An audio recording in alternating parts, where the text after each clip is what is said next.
We are previewing NFL Week 6 here at SBR Forum Videos.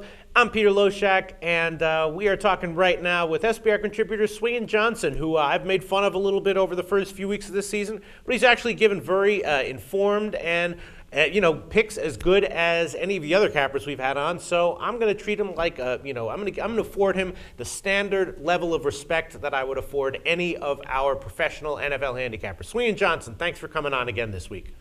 Well, I do appreciate that, Loshak. It's about time I'm getting the respect I so richly don't deserve. But thank you. Thank you. Yep, you have to earn it. Nothing's handed to you in life, Swingin Johnson. Nothing is handed to you in life. All right, let's talk about the first game. Rams at Dolphins that I asked you to cover. Now, I asked you to cover two tough games, actually. This one is the Dolphins are a 4-point home favorite. The total's 38. It's got defensive struggle written all over it. Now, a lot of times when you see a game like this and then you watch it unfold, it turns out to be like an 80-point game, 43-36 or whatever. But this one, I think, is going to be a defensive struggle.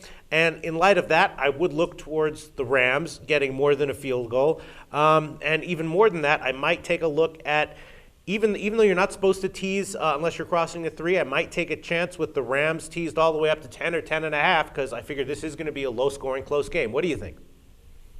Well, I don't know if anybody out there is listening other than people in South Beach and St. Louis, because is this not the most colorless game on the Sunday slate, Loshak? I mean, I tell you what, man, but you're right, though. Sometimes these defensive battles turn into bizarre offensive juggernauts. And, but we're talking about the Rams. That might not be a bad idea, that tease situation. But, the funny thing about the Rams is, they can't move the ball through the air. They've got like the 30th ranked passing attack, although attack is probably the wrong word here. It's more like an encroachment than anything else. But they're certainly not going to threaten anyone with their running game either, because Steven Jackson only averaging 3.5 yards a carry, and they don't even have a friggin' rushing touchdown all season. Can you believe that, Loshak?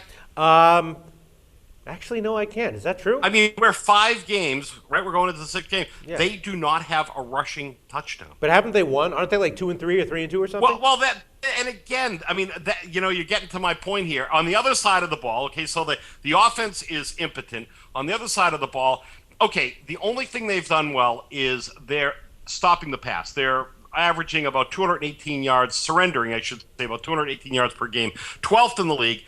Their run-stop unit is in the bottom half of the league. So aside from their secondary being somewhat decent, I ask you, how the hell is this team 3-2? And honest to God, I'm thinking about it. I'm thinking, okay, well, who did they beat? Well, they exposed Detroit as a pretender in the first game of the season, and then they beat 2 other equally inept offenses in Arizona and Seattle. And, it's almost like they had to play those teams in order to have a chance at winning. What do you think about this Rams team?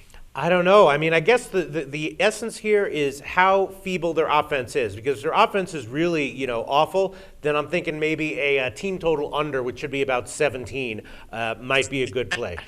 If they, you know what? You are 100% right, because, if you look at the Dolphins, I mean, Reggie Bush, okay, proving everyone down in Nowlands that he's definitely an every down back. I mean, they used him as like a third down kind of guy. I don't know why, because they took him so high, but that's neither here nor there.